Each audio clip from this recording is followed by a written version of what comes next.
Hi, so here's part two. Same idea as part one. We're going to be doing optimization problems.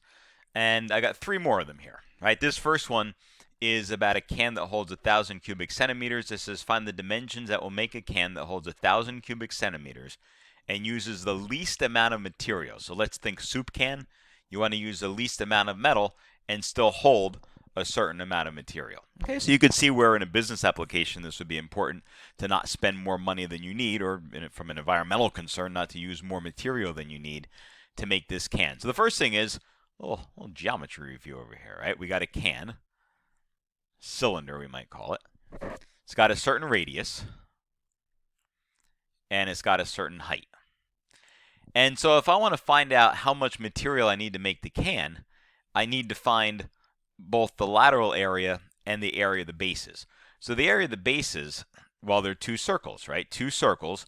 Each one is pi r squared. That's how you find the area of a circle. The lateral surface area is essentially a rectangle. If you pull that label off the soup can, you're going to have a rectangle where that's the height of your can, and the circumference is the top of your label, right? Take the label off the soup can. The top of it will have wrapped entirely around the top of the can, right? So that piece over there around the top of the can, that's your circumference, and then multiply it by the height. So it's a rectangle if you pull the label off that can, 2 pi RH. And so the amount of material is going to be 2 pi r squared plus 2 pi RH. You might have referred to this at some point in life as total surface area. That's what it is we're finding. All right. So let's set up that equation. Now, the one thing we haven't used yet is that 1,000. That 1,000 is a measure of volume. So the volume of a can is area of the base times height. And somebody told us that volume was 1,000, right? 1,000 cubic centimeters is a measure of volume. So 1,000 equals pi r squared times h. My goal, similar to one of the other problems we did, was to try to get this solved for one of the variables and substitute it back in. Now, I could solve it for r, but if I solve it for r, I'm going to have to use square roots, which won't make a difference in the first one because that's already an r squared, but it's going to make a mess out of that second one. So why don't we divide both sides by r squared, solve for h instead. So divide both sides by r squared.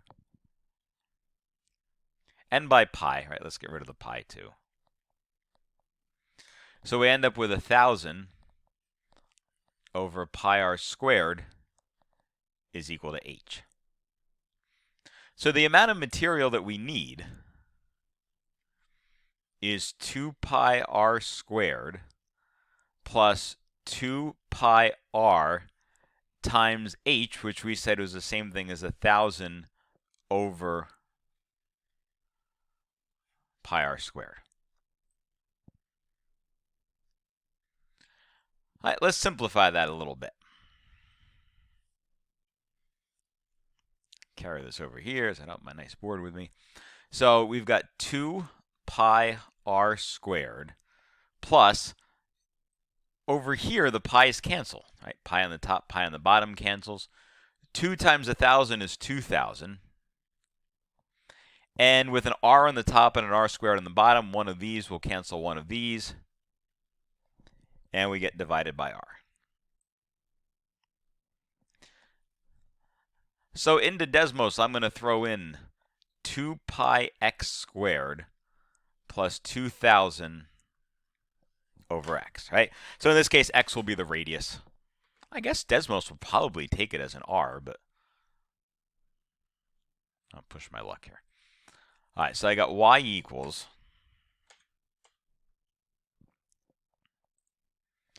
2 pi x squared. 2, you could type the pi for pi.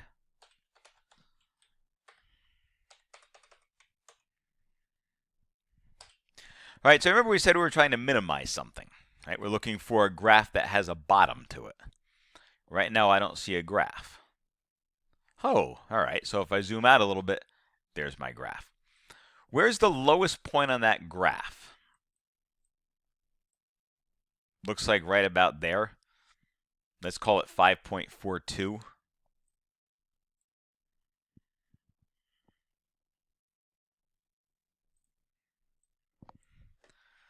So x, which is the radius, is 5.42. Now, if I go back to the question says find the dimensions of the can. So the dimensions have a radius and a height. So my can has a radius that's 5.42. How do I find the height? Right there. So take 1,000 over pi times 5.42 squared, and you'll get your answer. What is it? I don't know. I'm going to grab a calculator and find out. 1,000 divided by pi times 5.42 squared. I know it's not the most exciting thing to listen to me typing things into a calculator. 10.84. That's the height. If you look at the way the radius and the height are organized, the height is twice the radius. Put another way, if I looked at the diameter of the can, right, from end to end, the diameter is twice the radius. So the diameter of the can would be 10.84, and so would the height. So if I were to make a can where the diameter and the height were the same, that would give me the least amount of material that still holds 1,000 cubic centimeters, which is kind of interesting, right? Sometimes you don't think about the designs of the cans that we use in the grocery store or why a certain company would make a certain can a certain way. But if your goal is to try to minimize the amount of the material, that's what you would do. All right, this one is sort of a simple setup, right? It says find two non-negative numbers whose sum is 16 and whose product is as large as possible. So let's call the two numbers x and y. That'll be a little boring here. Product means we multiply. As large as possible means we're trying to maximize.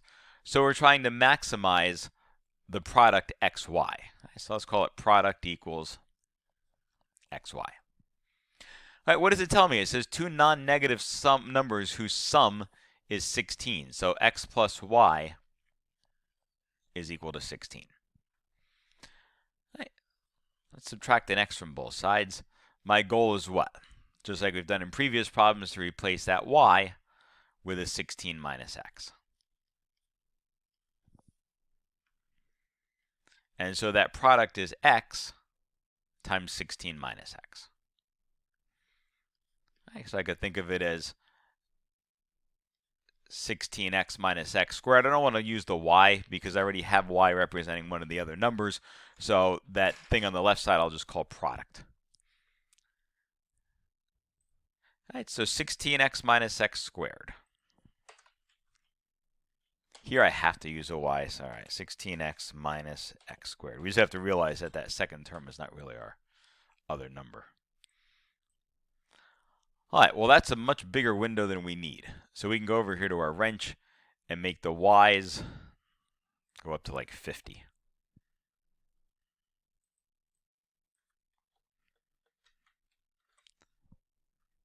And the x's don't have to go down that far at all.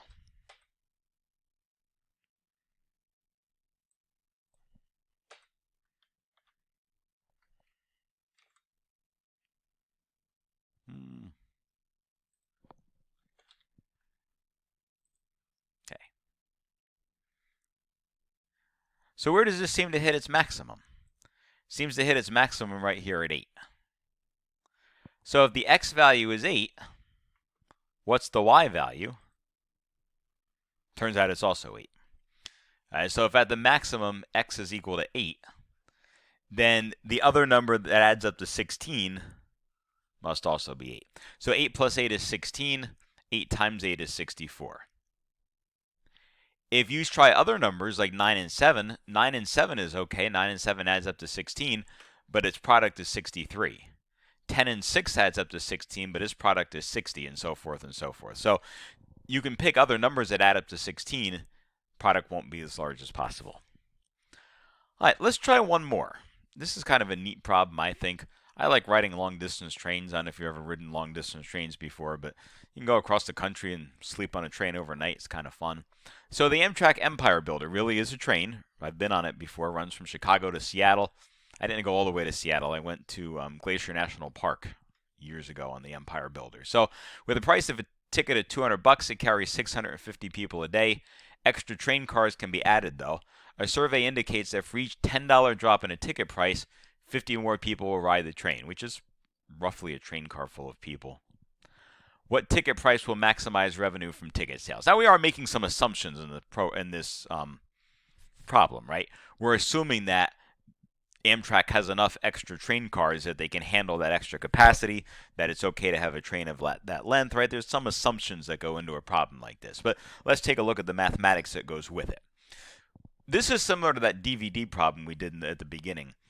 And how do we find the revenue? It says multiply the cost of a ticket times the number of tickets sold. So the cost of a ticket and the number of tickets sold.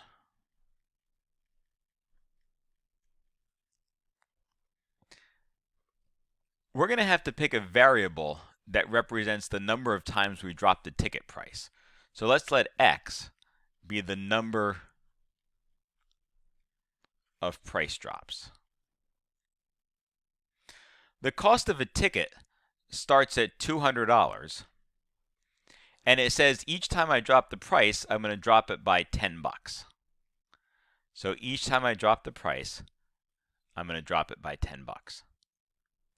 How many tickets am I going to sell? Well, I'm starting with 650 people, and it says every time I drop that price $10, 50 more people ride the train. Okay, there's an expression for my revenue. My revenue is the cost of a ticket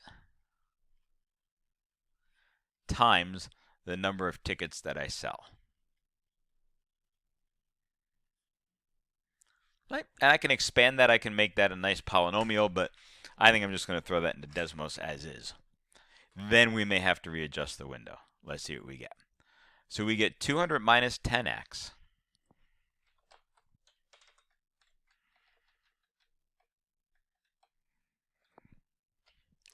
times 650 plus 50x. Is that accurate? Yes.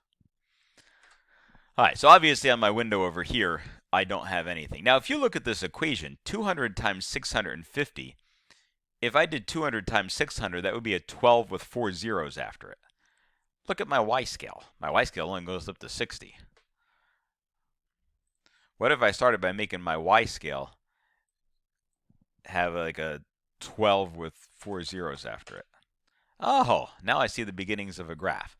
Right, so sometimes you really do have to have some idea where you're heading rather than going like up by ones until you find something. So let's play around with our scale a little bit now that we have some idea where we're going. All right, let's start the y's at 0.